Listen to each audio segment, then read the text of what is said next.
So welcome everyone to what is a very significant milestone in our supercars history.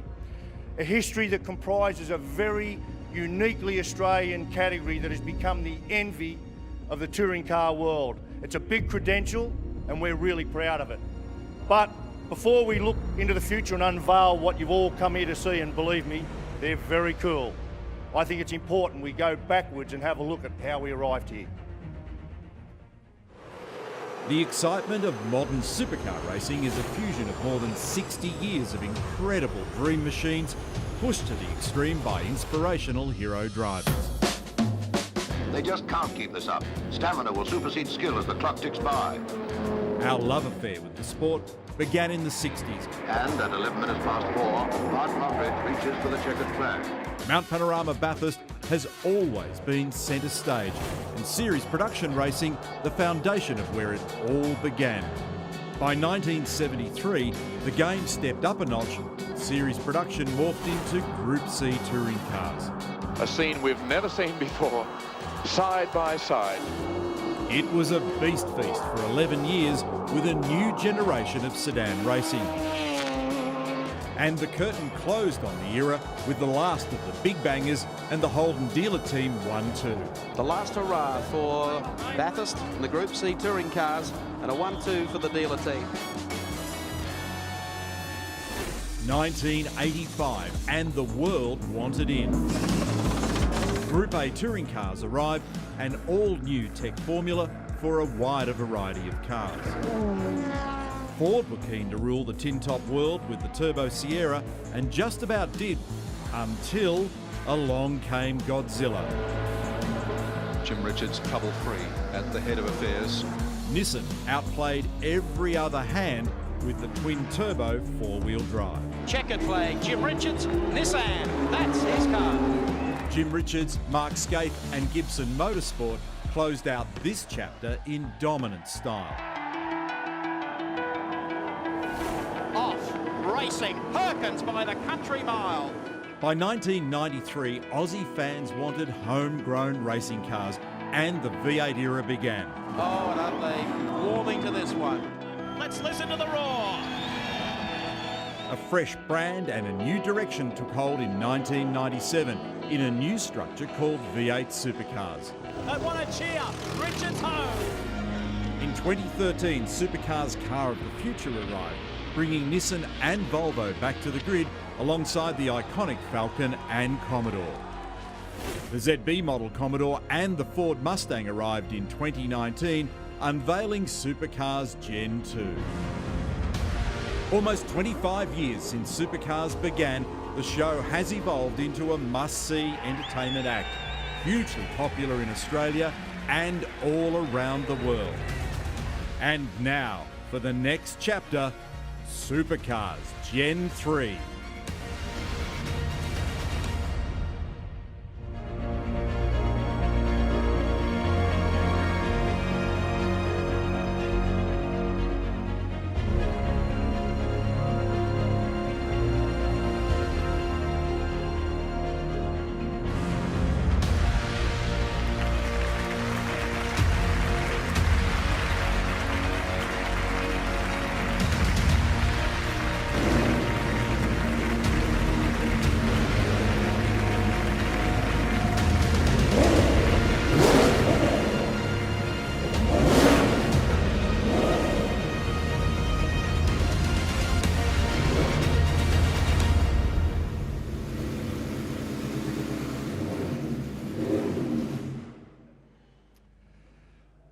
Wow, well, there it is, eh? Let's thank our drivers. Well done, boys. We tucked them in there at about 10 o'clock last night. Really well done. Thank you very, very much. Well, right at the outset, I think it's very important we hear from our manufacturers. They've been a very, very, very important part of this journey. So let's introduce, first of all, Andrew Burkick, CEO and President of Ford Australia. Welcome, Andrew. Thanks, Mark. Morning. Mate, I think it's really important to hear from you, as the boss, about Ford's passion. What supercars means to you guys?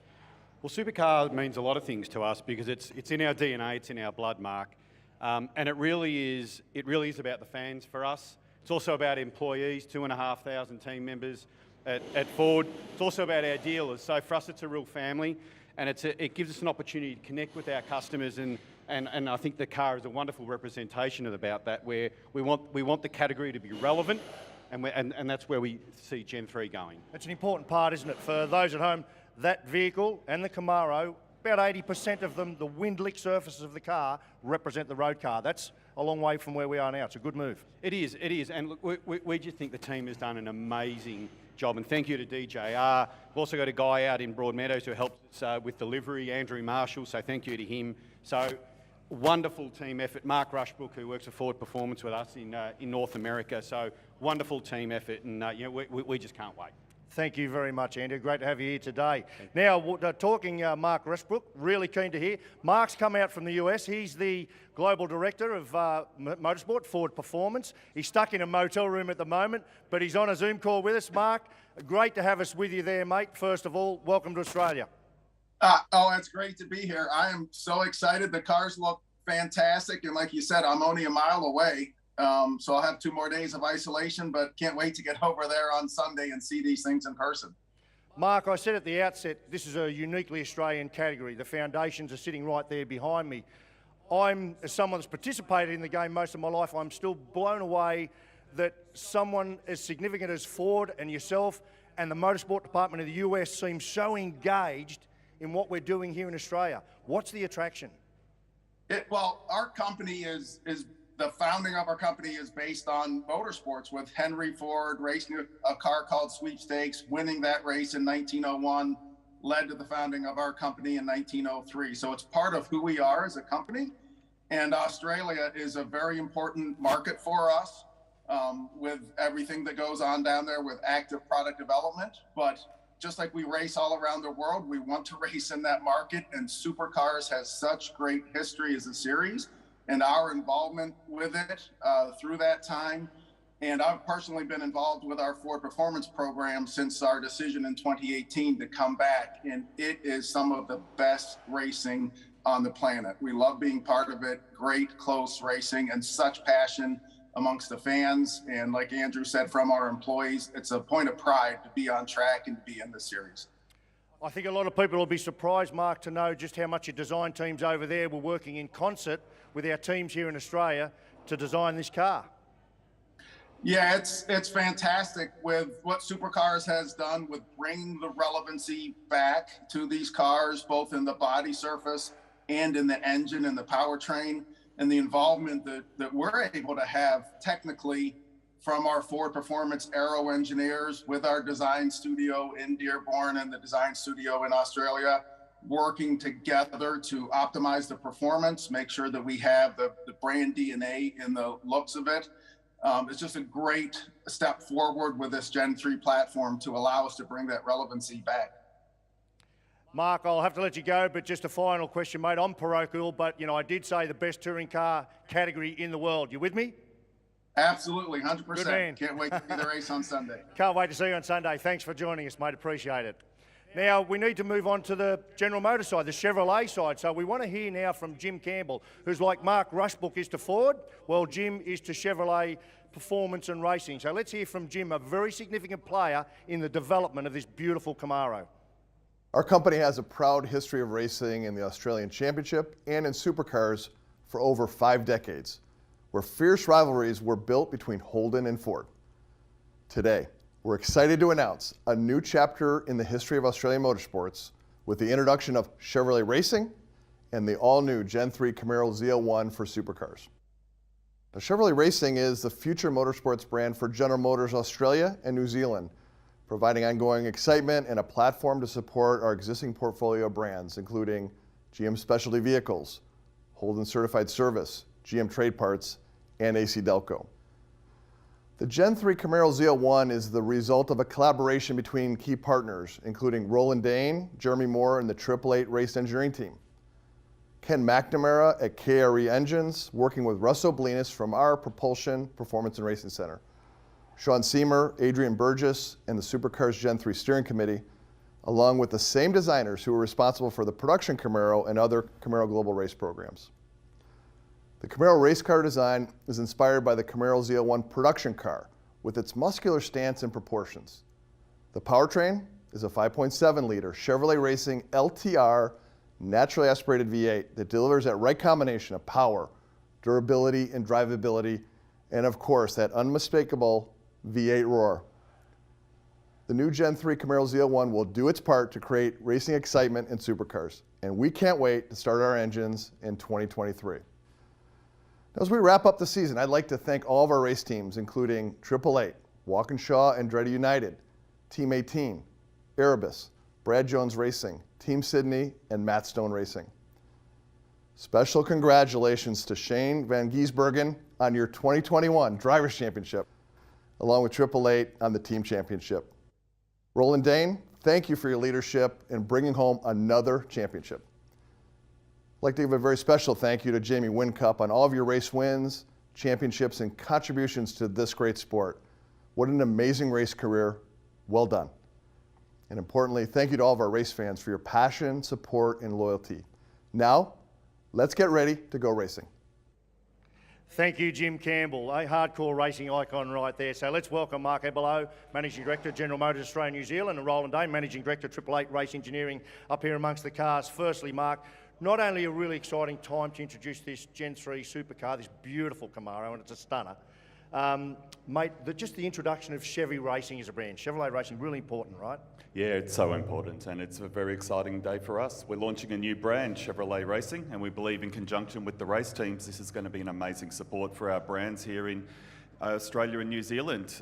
Brands like AC Delco, Holden Certified Service, and of course, GM Specialty Vehicles. But of course, the Camaro, and wow, it absolutely looks amazing. The Camaro is going to be the face of Chevrolet Racing, our new face of motorsport. It's going to be on our top door slammer drag car, and of course here with the ZL1 supercar. It's truly an amazing vehicle. Strong ties back to the Camaro NASCAR in the US, which is very exciting for us and something we're so proud of. An amazing and tireless collaboration between 888 Race Engineering, Supercars of course, and GM Design, both here and also in North America. Look, we believe this is going to be absolutely brilliant. We have so many memories that were made here, 50 years of Holden Motorsport, memories were created. We've got so many heroes, so much excitement, especially here at Bathurst, and we honestly believe that Camaro and Chevrolet Racing will, really respectfully continue that tradition in the future and hopefully create some memories of its own. Beautifully said, Mark. That very well. Thank you very much. Thank you for those words. Roland Dane. Roland, mate, we don't agree on everything, but gee whiz, we agree on this. You've done a great job, mate. You really have, you and your team. You said to me when we were out at the test day, and I know more than anyone, you've done a lot in motorsport. This is perhaps the most significant thing your team has undertaken and achieved. That surprised me. Oh, it's a huge job, Larko. I mean, there's no question that the task that both Ford and GM have taken on and the respective teams that are being involved, it's been a massive job. And so from a personal point of view, yeah, I'm very proud of the job that the people at 888 Race Engineering have done, but also in collaboration with GM Design in North America, where we fought like dogs to have the look of the car that we wanted and to try and ensure that we could make the car as authentic as possible while still being a race car. Huge effort for everyone. You've succeeded in that, mate. You really have. It's a stunning race car. Roland, first and foremost, you're an engineering group. Just talk to me about, because all of us were. We had no idea this had been done under covers, and when we started to see your cars and you showed us everything, thank you, blew me away. I had no idea of the magnitude of work that Jeremy and the guys on the other side in your team had done on this car was just incredible. There's everything on that car is new. Yeah, I think the amount of work that's gone on behind the scenes by both Jeremy Moore and Perry Capper at DJR, etc., nobody knows, and nobody ever will know, really, the amount of hours that they put in and the leadership they've given to their respective teams to create this, because every panel on this is composite. The inner part of the body is composite, whereas in the past we've always had a certain amount of steel on the car, even when we've had composite external panels, as you know. So the amount of work in designing those from scratch and then making them fit for purpose has been enormous, as well as coming up with a spec front end for everyone, you know, suspension for everyone, an engine bay that suited two very different engines with almost certainly identical final outputs, but very different ways of getting it. So it's been an enormous behind-the-scenes job, led by those two in the homologation teams. Can I say on behalf of the Supercars fraternity, Roland, thank you so much for your passion for this project. You've delivered a lot, and I mean that. Thank you. Well done, Thank mate. you. Now I'd like to bring up Sean Seamer, our fearless leader, mate, and I've got to say, Sean, firstly, welcome up here. You stand first and foremost at the front of this. This has happened under your watch. You've had your body armour on. It's been political, it's been difficult, it's been messed around with by COVID. Mate, you've delivered. You must be so proud. Oh, look, it would be false representation to say that I've delivered. I think Roland did a really good job of thanking the people that have been behind the scenes making this happen, particularly Jeremy and Perry, but also Adrian Burgess and our team and all of the guys that sit behind him. Craig Haystead, you've spent a bit of time with him as well, and it's taken a lot more than a village to get this far. But I want to personally thank Roland. I can't see him, but you know, for the guy to call me in the middle of COVID when it first hit back in 2020, and he said, we can't sit around on our bottoms, we got to get cracking on Gen 3 and I'm going to make a start on it, so let's get going. So, you know, for someone to stand up and want to crack on, given what the world was going through at that point in time, I have to thank him for that. He's been a great partner, and so is the whole Gen 3 steering committee. Yeah, there's been plenty of politics and pushing and shoving, but I think that that's resulted in, you know, cars that are better than we ever possibly could have imagined. Yeah, I think it surprised us all how good this has turned out, mate, me included. It's just utterly brilliant. Sean, talk to us about manufacturers. I mean, again, it surprised me the depth of their involvement. I've come to learn that. And tell me about the fans, what they're thinking, what they're saying. Well, I think the fans right now, until they've seen them, have a sense of anticipation. But Jim and Mark and the team at GM have always been fantastic, right? Predating this program, but they've really stepped up. And Mark, you know, you can see his passion for the sport. He's waiting out his 72 hours to be here with us, and Andrew and his team as well. So, you know, they've been fantastic since I've been here, and I know they have been in the past as well. And when this project came up, they really stepped up. So, yeah, it's great to be working with them. They've got so much insight into what goes on in other categories around the world, and they're always happy to help.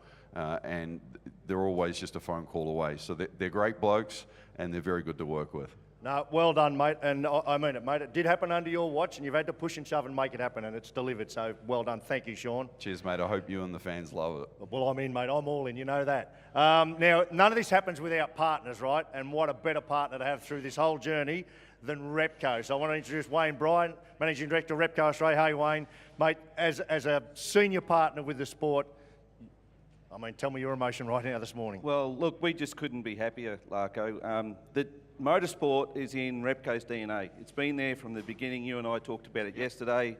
You know, you go back, we helped power Sir Jack to Formula One championship victories around the world. We've partnered with tracks and teams over the decades, and it just pumps through the veins of everyone at Repco. So we're just so excited. We reflect on our history, but we're so excited to be part of this new future of our sport. And you know what's really cool? I mean, a lot of these launches happen at Riches and flashy joints. I love the fact that it's happened here at the mountain here today, because this is so deep, so rich in our history, and now you're here with us. Yeah, 100%. I mean, there's no better place in the world to launch this than right here this weekend. The biggest dance of all time in the calendar, and all the fans are going to be able to enjoy it, and the drivers experience it on the track. It's fantastic. Well, thank you, Wayne. Thank you for his participation and support of the category. Thanks, Genuinely Larko. appreciate it. Thank you. Now, I'm going to put my clipboard down for a sec, because the bit I want to do is I just want to talk a little bit about these couple of cars, because we in the sport, none of us have been really close to this, because it has been incredibly secretive for all the right reasons. And I can tell you right from the outset, once, and Sean, thank you, said, Larko, he said, I want you to get into this, I want you to own it, I want you to tell the world about it. And I didn't even know much about it when I started that journey. And we started making a video series, and I got close to all the team, Adrian, Craig Hasted, Jeremy Moore, Perry Kappa, the homologation teams, and all the work that was going on that we had no idea of. Us close in the sport had no idea of. It was massive. And we got closer and closer and realised this is really big. And anyway, at the end of the journey, I can tell you I'm in. And I'm in for a few reasons. One, I love the fact that these cars now do have a high degree of manufacturer relevance. We're not going to try and kid you that they're showroom cars, but look at these donks.